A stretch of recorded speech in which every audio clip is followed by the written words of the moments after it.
ನಮಸ್ಕಾರ ಎಲ್ಲರೂ ಹೇಗಿದ್ದೀರಾ? ನಾನಂತೂ ಸೂಪರ್ ಆಗಿದ್ದೀನಿ. ಇವತ್ತು ಬೆಳಗ್ಗೆಯಿಂದನೇ ಲಾಗ್ನ ಸ್ಟಾರ್ಟ್ ಮಾಡಿದ್ದೀನಿ. ನೋಡಿ ಗೈಸ್, ಎಷ್ಟೊಂದು ಮಳೆ ಬರ್ತಿದೆ ಅಂದರೆ ನಮ್ಮೂರಲ್ಲಂತೂ ಜಟಿ ಮಳೆ. ನನ್ನ ಮಗಳು ಹೋದ್ಮೇಲೆ ವೀಡಿಯೋನ ಶೂಟ್ ಮಾಡ್ಕೊಂಡಿದ್ದೀನಿ. ವ್ಯಾನು ಮನೆ ಹತ್ರನೇ ಬರೋದ್ರಿಂದ ನಮಗೇನು ಪ್ರಾಬ್ಲಮ್ ಆಗೋಲ್ಲ. ಇಲ್ಲಾಂದರೆ ಬಸ್ ಸ್ಟ್ಯಾಂಡಿಗೆ ಹೋಗೋ ಅವಳು ಬಸ್ಸಿಗೆ ಹೋಗೋದಾಗಿದ್ರೆ ತುಂಬಾ ಕಷ್ಟ ಆಗ್ತಿತ್ತು. ಬಟ್ ಇಲ್ಲಿಗೆ ವ್ಯಾನ್ ಬರೋದ್ರಿಂದ ನಮಗೆ ಅಷ್ಟು ಹಿಂಸೆ ಆಗೋಲ್ಲ. ಸೊ ಅವಳು ಆರಾಮಾಗಿ ಕಾಲೇಜ್ಗೆ ಹೋಗಿ ಬರ್ಬೋದು. ಮಳೇಲಿ ಮತ್ತು ಇದರಲ್ಲೆಲ್ಲ ಹಿಂಸೆ ಆಗೋದು ಅಂತ ಹೇಳ್ಬಿಟ್ಟು ನಮ್ಮ ಮನೆಯವರು ಅದನ್ನೇ ಮನೆ ಹತ್ರಕ್ಕೆ ಬರಲಿ ಅಂತ ಹೇಳ್ಬಿಟ್ಟು ಬುಕ್ ಮಾಡಿದ್ದೀವಿ. ಸೊ ಬನ್ನಿ, ಇವಾಗ ಏನೇನು ಕೆಲಸ ಮಾಡ್ತೀನಿ ಅದನ್ನೆಲ್ಲ ನಿಮ್ಮ ಜೊತೆ ಶೇರ್ ಮಾಡ್ಕೋತೀನಿ. ಇವಾಗ ಎಲ್ಲ ಬಾಗಿಲೆಲ್ಲ ಗುಡಿಸಿ ಹೊರಗಡೆ ರಂಗೋಲಿ ಹಾಕಿ ಬಂದು ಇವಾಗ ನೋಡಿ ಸ್ಕ್ರೀನ್ ಕೂಡ ತೆಗ್ದಿರಲಿಲ್ಲ. ತುಂಬಾ ಚಳಿ. ನಮ್ಮನೆ ಅಂತೂ ಕಾಲು ಇಡೋಕ್ಕಾಗಲ್ಲ ಗೈಸ್, ಅಷ್ಟೊಂದು ಕೋಲ್ಡ್ ಇದೆ. ಎಷ್ಟು ಕೋಲ್ಡ್ ಇದೆ ಅಂದರೆ ತುಂಬಾ ಕೋಲ್ಡ್ ಇದೆ. ಅಕ್ಕಪಕ್ಕ ಮನೆ ಇಲ್ವಲ್ಲ, ಸೊ ಅದಕ್ಕೋಸ್ಕರ ನೋಡಿ ಆ ಟವಲೆಲ್ಲ ಅಲ್ಲೇ ಬಿಸಾಕೋಗಿರ್ತಾಳೆ ದಿಂಬು ಅದನ್ನೆಲ್ಲ ಎತ್ತಿಟ್ಬಿಟ್ಟು ಇವಾಗ ಸ್ವಲ್ಪ ಬೆಡ್ಶೀಟೆಲ್ಲ ಇತ್ತು, ಅದನ್ನೆಲ್ಲ ಮಡಚಿಟ್ಬಿಟ್ಟು ಸ್ವಲ್ಪ ಅವಳ ಬಟ್ಟೆ ಇದ್ದಾವೆ ಹಂಗೆ ಮಂಚಿನ ಮೇಲೆ ಹಾಕ್ಬಿಟ್ಟು, ಬೆಡ್ಶೀಟ್ ಏನೂ ಮಡಚಿಲ್ಲ, ಹಂಗೆ ಮಂಚಿನ ಮೇಲೆ ಹಾಕ್ಬಿಟ್ಟು ಹೋಗಿದ್ಲು. ಇದನ್ನು ಬಟ್ಟೆನೂ ಹ್ಯಾಂಡ್ ವಾಶ್ ಮಾಡಿಬಿಟ್ಟಿತ್ತು, ಅದನ್ನು ಹ್ಯಾಂಡ್ ವಾಶ್ ಮಾಡೋಕ್ಕೆ ಮಿಕ್ಸರ್ಗೆ ಹಾಕ್ಬಿಟ್ಟು ಬೆಡ್ಶೀಟೆಲ್ಲ ಮಡಚಿ ಕ್ಲೀನಾಗಿ ತೆಗೆದು ಹಾಗೆ ಇವಾಗ ಕೂಡ ಸ್ಟಾರ್ಟ್ ಮಾಡಿದ್ದೀನಿ. ಬನ್ನಿ ವೀಡಿಯೋನ ನೋಡ್ಕೊಂಡು ಬನ್ನಿ.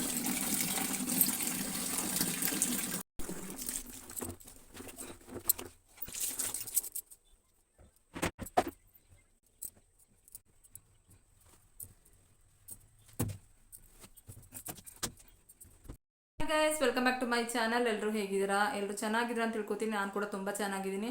ಹಾಗೆ ಇವತ್ತು ಕೃಷ್ಣನ ಜನ್ಮಾಷ್ಟಮಿ. ನಮ್ಮನೆ ಅದೇನು ಸೆಲೆಬ್ರೇಷನ್ ಮಾಡಲ್ಲ. ನಮ್ಮ ಅತ್ತೆ ಮನೆ ಕಡೆ ಆಗಲಿ ನಮ್ಮ ಅಮ್ಮನ ಮನೆ ಕಡೆ ಆಗಲಿ ಕೃಷ್ಣ ಜನ್ಮಾಷ್ಟಮಿ ಸೆಲೆಬ್ರೇಷನ್ ಮಾಡಲ್ಲ. ಸೊ ಅದಕ್ಕೋಸ್ಕರ ನಾವು ಕೂಡ ಅದನ್ನು ಕಂಟಿನ್ಯೂ ಮಾಡಿಲ್ಲ. ಸೊ ಮಾಡ್ದಿದ್ದಾವೆಲ್ಲನೂ ನಾವು ಮಾಡೋಕ್ಕೆ ಹೋಗ್ಬಾರ್ದಲ್ವಾ. ಹಿಂದಿನವ್ರು ಏನು ಮಾಡ್ಕೊಬಂದಿದ್ರೆ ಅದನ್ನೇ ನಾವು ಪಾಲನೆ ಮಾಡಬೇಕು ಅಂತ ಹೇಳ್ಬಿಟ್ಟು ನಾನು ಅದನ್ನೆಲ್ಲ ಅನುಸರಣೆ ಮಾಡಲ್ಲ. ವರಮಹಾಲಕ್ಷ್ಮಿ ಪೂಜೆ ಮತ್ತು ಯಾವ್ಯಾವ ಹಬ್ಬಗಳು ಮಾಡ್ತಾರೆ ಅದನ್ನು ಮಾತ್ರ ಮಾಡ್ತೀನಿ, ಬಟ್ ಬೇರೆವೆಲ್ಲ ಮಾಡಲ್ಲ. ಹಾಗೆ ಇವತ್ತು ರೊಟ್ಟಿ ಮತ್ತು ಗೋರಿಕಾಯಿ ಪಲ್ಯ ಮಾಡಿದೆ, ಅದನ್ನು ಕೂಡ ನಿಮ್ಮ ಜೊತೆ ಶೇರ್ ಮಾಡ್ಕೊಂಡಿದ್ದೀನಿ. ಹಾಗೆ ಸ್ವಲ್ಪ ಕ್ಲೀನಿಂಗ್, ಯೋಗ ಎಲ್ಲನೂ ನಿಮ್ಮ ಜೊತೆ ಶೇರ್ ಮಾಡ್ಕೊಂಡಿದ್ದೀನಿ. ಹಾಗೆ ಈ ವಿಡಿಯೋ ಇಷ್ಟದಲ್ಲಿ ಒಂದು ಲೈಕ್ ಕೊಡಿ, ಕಮೆಂಟ್ ಮಾಡಿ, ಸಬ್ಸ್ಕ್ರೈಬ್ ಮಾಡಿ ಫ್ರೆಂಡ್ಸ್. ಪ್ಲೀಸ್ ಸಪೋರ್ಟ್ ಮಾಡಿ. ನಿಮ್ಮ ಒಂದು ಸಪೋರ್ಟಿಂದ ನಮಗೆ ತುಂಬಾ ಹೆಲ್ಪ್ ಆಗುತ್ತೆ ಅಂತ ಕೇಳ್ಕೊತೀನಿ. ಹಾಗೆ ಒಂದು ಲೈಕ್ ಮಾಡಿ ಫ್ರೆಂಡ್ಸ್. ಯಾರು ಲೈಕೇ ಮಾಡಲ್ಲ ಮತ್ತು ಸಬ್ಸ್ಕ್ರೈಬ್ ಮಾಡಿರ್ತಾರೆ ಎಲ್ಲ ಅನ್ಸಬ್ಸ್ಕ್ರೈಬ್ ಮಾಡಿಬಿಡ್ತಾರೆ, ತುಂಬಾ ಬೇಜಾರಾಗುತ್ತೆ. ಹಾಗೆ ಏನಂದರೆ ನಮ್ಮನೆ ಹೊರಗಡೆ ಹೋಗಿ ಹೆಣ್ಮಕ್ಳು ಹೊರಗಡೆ ಹೋಗಿ ದುಡಿಯೋ ಅವಕಾಶನೇ ಇಲ್ಲ. ಸೊ ಅದಕ್ಕೋಸ್ಕರ ನಾನು ಇದನ್ನು ಆಯ್ಕೆ ಮಾಡ್ಕೊಂಡಿದ್ದೀನಿ. ಪ್ಲೀಸ್ ನಿಮ್ಮಿಂದ ಹೆಲ್ಪ್ ಆಗಲಿ ಅಂತ ಕೇಳ್ಕೊತಿದ್ದೀನಿ. ಪ್ಲೀಸ್ ಸಪೋರ್ಟ್ ಮಾಡಿ. ನನಗೆ ಎಷ್ಟು ಬರುತ್ತೆ ಅಷ್ಟು ಯೋಗಗಳನ್ನ ಮಾಡ್ಕೊಂಡಿದ್ದೀನಿ. ಬೇಸಿಕ್ ಏನೇನು ಬರ್ತವೆ ಅದನ್ನು ಜ್ಞಾಪಕ ಪಡ್ಕೊಂಡು ಬಟ್ ಕ್ಲಿಯರಾಗಿ ಚೆನ್ನಾಗಿ ಮಾಡೋಕ್ಕೆ ಬರೋರು ಪ್ಲೀಸ್ ಹಾಕ್ಕೋಬೇಡಿ, ಇಗ್ನೋರ್ ಮಾಡಿ.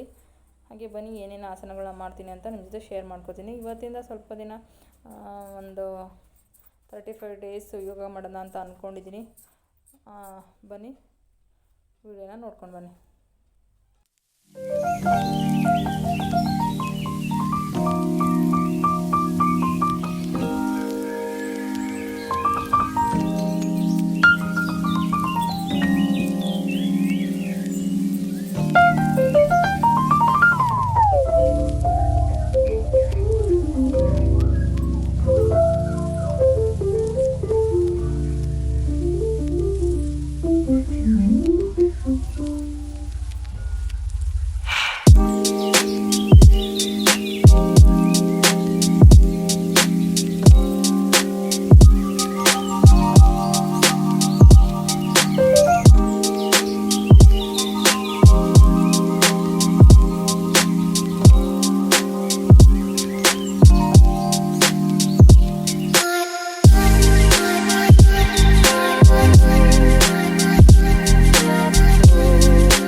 ತುಂಬ ಲೇಟ್ ಆಗಿಬಿಟ್ಟಿತ್ತು. ನಮ್ಮ ಮನೆಯವರು ಎದ್ಬಿಟ್ಟು ತಿಂಡಿ ತಿಂದ್ಬಿಟ್ಟು ಡ್ಯೂಟಿಗೆ ಹೊರಡ್ತೀನಿ ತಿಂಡಿ ಮಾಡು ಅಂತ ಹೇಳಿದ್ರು.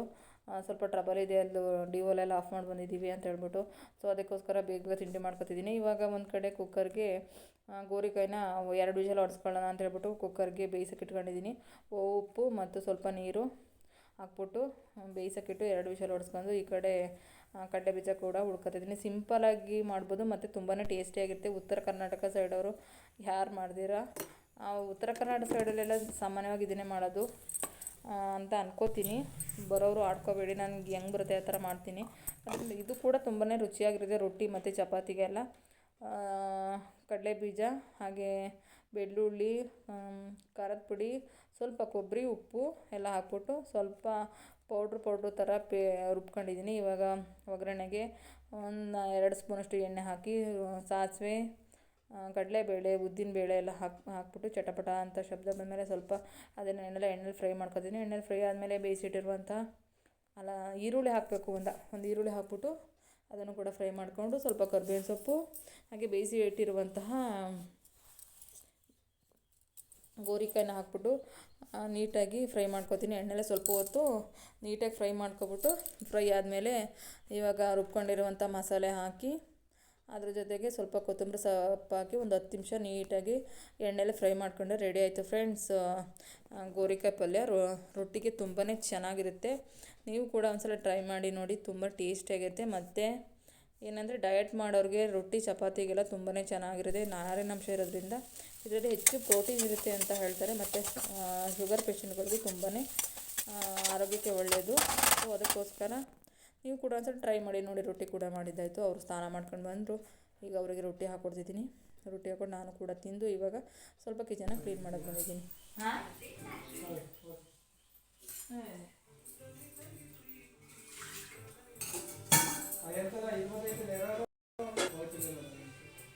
ಎಲ್ಲಿ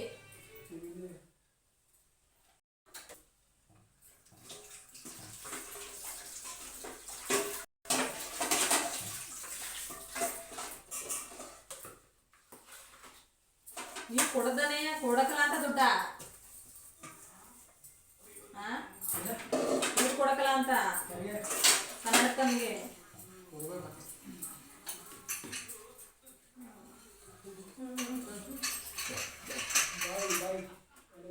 ಇದು ಟಿವಿ ಆಫ್ ಮಾಡಿ.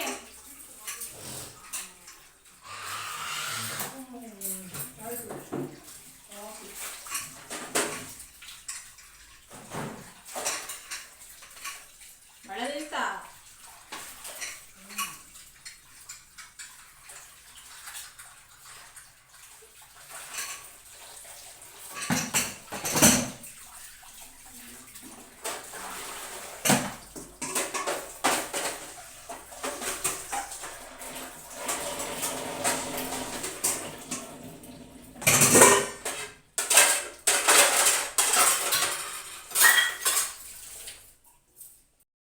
ನೆಲ್ಲ ಒರೆಸಿ ಕಸ ಗುಡಿಸಿ ನೆಲ ಒರೆಸಿ ಸಿಂಪಲಾಗಿ ಮನೇಲಿ ಪೂಜೆ ಮಾಡ್ಕೋತೀನಿ. ಅದನ್ನೇ ನಿಮ್ಮ ಜೊತೆ ಶೇರ್ ಮಾಡ್ಕೊಳ್ಳೋದ.